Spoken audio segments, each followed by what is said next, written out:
Meron po mga kumakalat sa social media. Natatawa po ako Halatang hindi nagbabasa ng Bible. Kasi I went to hell. Kanya. Nagpunta ako sa hell at eto pa, allegedly, si Jesus pa daw ang nagsama sa kanya dito sa hell. Nakita raw niya doon yung mga kaluluwa ng mga singers, no? Hindi ko napapangalanan. At yung iba ron, paborito ko Kaya sabi niya, ganire, umaapoy daw yung hell, tapos sinusunog yung mga kaluluwa. Meron pa raw doon isang bata, minura daw si Jesus. Meron daw doon pastor, dahil yung pastor daw na ito ay nawala ang kaligtasan. Well, ito pong sasabihin ko po sa inyo. Hindi po totoo lahat ng sinasabi niya. Unang-una, ang mga tao pong namamatay ngayon na unbelievers nasa Hades. Wala pa po doon sa tinatawag nating Gehenna. Mangyayari pa lang po yung Gehenna sa White Throne Judgment, right after the White Throne Judgment. But right now, nasa Hades pa po sila. Kaya mag-aral po tayo. I suggest all Christians all over the world, ano man ang pinagdaraanan ninyo, huwag nyo kalilimutang magbasa ng Bible.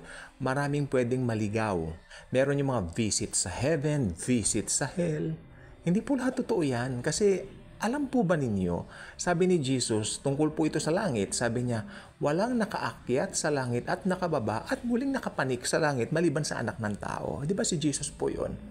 Ang sabi lang ni Jesus, I will prepare a place for you. At ang langit, hindi pinapahintulutan maging si Apostol San Pablo na pinakadakilang apostol sa lahat na iparating sa mga tao kung anong itsura ng langit. Pero nakita po niya ang third heaven. Sabi nga niya, some 14 years back, ganito ganyan, nakapunta ako sa langit. Pero hindi inalaw sa akin na isabi ang tungkol dito. Tapos itong mga allegedly nakapunta raw ng langit, at impyerno, pinaparating sa tao. Part daw ng message. That's not true. Huwag tayong padideceive.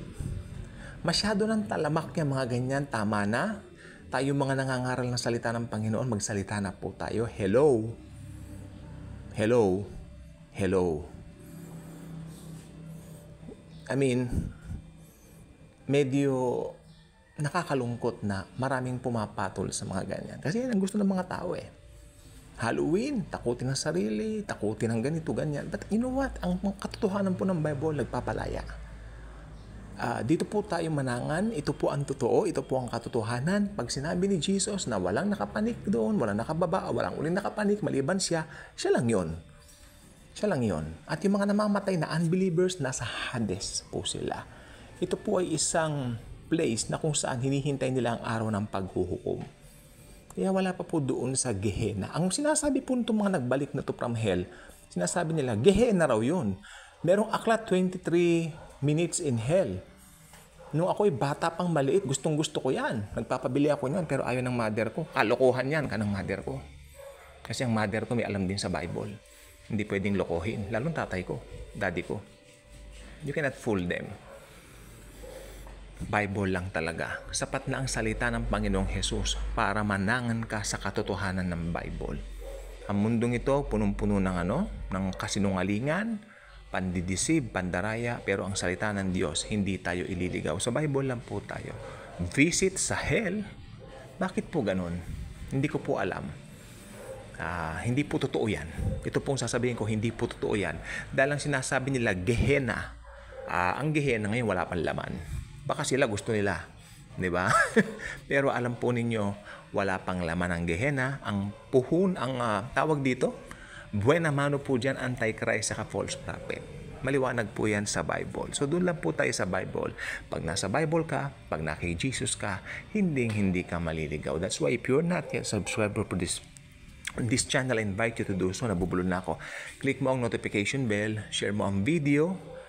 Maigsi lang po itong video nito pero punong-puno po ng laman dahil ito po yung mga katotohanan ng Bible I stated here earlier in this video, so you can play it all over and over kung gusto po ninyo.